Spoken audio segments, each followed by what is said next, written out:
পার্টিতে বর্তমান যা পরিস্থিতি, সেই পরিস্থিতির উপরে ভিত্তি করে এবং বর্তমানে যা পার্টির ভেতরে সিপিআইএম পার্টির ভিতরে যেভাবে পার্টি পরিচালনা এবং হচ্ছে, আমার মনে হয়েছে আমার আর পার্টিতে থাকার বোধহয় কোনো যৌক্তিকতা নেই। কেন?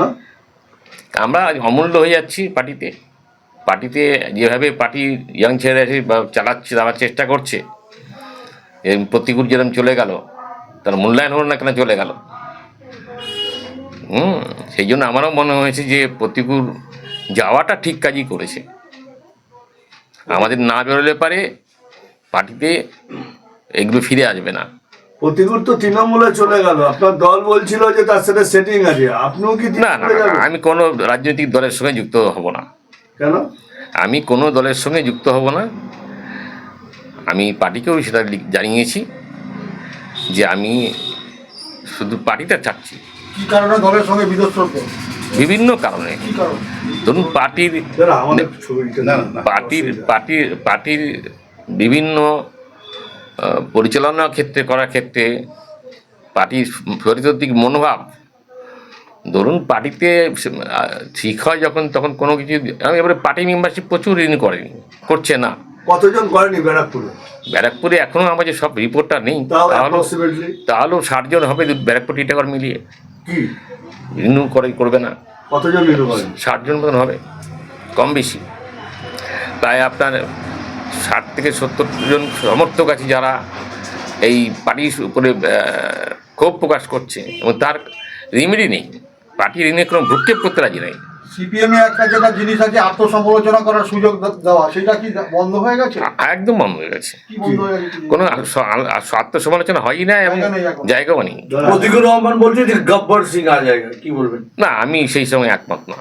আপনি পার্টি থেকে সন্ন্যাস গ্রহণ করলেন? না, সন্ন্যাস গ্রহণ করি যে এখন সেটা বলতে পারছি রাজনৈতিক দলে না, যুক্ত হয়ে কথা বলতে একটু যদি আপনার এইটা যে কেন আক্ষেপটা একটু যদি বলেন। আজকে পার্টিতে খুশি মতন চালানো হচ্ছে পার্টিটা।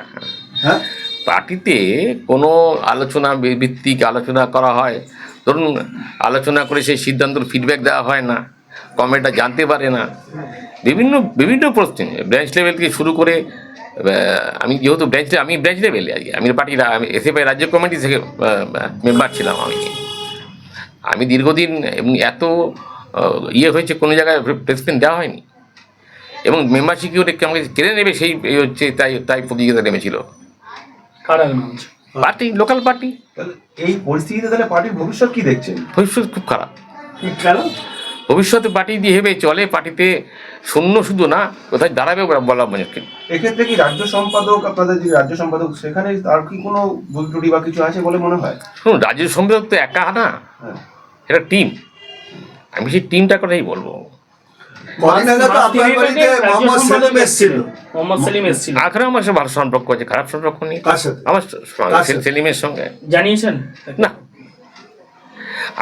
আমার এখানে সবাই এসেছিল, প্রায় সেলিম এসেছিল, সুজন এসেছিল, বতিন সেনগুপ্ত এসেছিল, নেপাল ভট্টাচার্য এসেছিল, তরিতর তো এসেছিলই।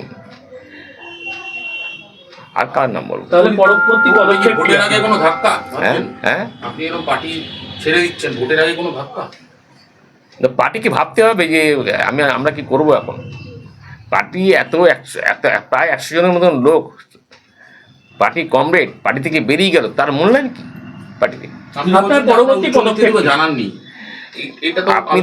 আপনি ধরুন পার্টির উচ্চ নেতৃত্ব থেকে যারা বেরিয়ে অন্য দলে গেছে, আমি বলছি সাইফুদ্দিন চৌধুরী থেকে শুরু করছি, সৈফুদ্দিন চৌধুরী, আপনি তারপর হচ্ছে আমাদের মারা গেল নামটা কি, প্রতিদ্বন্দ্বী অনুরাধা দেব, এই এত লোক চলে গেল, 100 লোক চলে গেল, তাদের চলে যাওয়ার পিছনে তার কোনো মূল্যায়ন আছে পার্টিতে? পার্টি যদি আবার ভাবে আপনাদের কি বলবেন?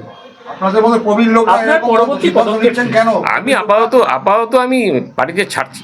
তাহলে প্রতিকূলের সিদ্ধান্ত কি আপনি স্বাগত জানাচ্ছেন বা সমর্থন করছেন?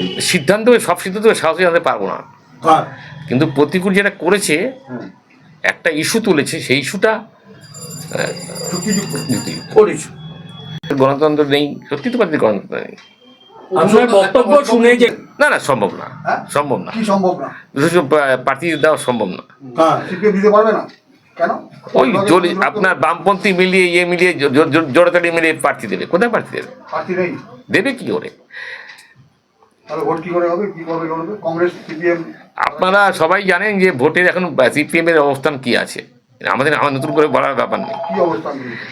সিপিএম এর অবস্থান কি আছে সারা রাজ্যে, সেটা আপনারা আরো ভালো জানেন। প্রার্থী পাবে না? আপনার পরবর্তী সময় পদক্ষেপ কি? আমি পরবর্তী কোনো পদক্ষেপ এখন আমার কাছে নেই। আমি এখন শুধু আমার সিপিআইএম করি, এই পার্টিটা আমি ছাড়ছি কি বাড়ি। পদে রয়েছে? আমি শুধু বললাম ব্রাঞ্চ লেভেলে, হ্যাঁ, ব্রাঞ্চ দীর্ঘ লেভেলে কত বছর পর পার্টি ছাড়লেন, মানে দীর্ঘ কত বছর এই রাজনীতির সঙ্গে ইনভলভমেন্ট ছিলেন আপনি? প্রায় 43 বছর। হ্যাঁ, 43 বছর। আপনারা কতজন পার্টি ছাড়লেন? 43 বছর 43 বছর। কতজন একসঙ্গে বাড়ি চাললেন? আমি একা ছাড়লাম এবং অনেকে রিনিউয়াল করেনি, আমি রিনিউয়াল করেছি।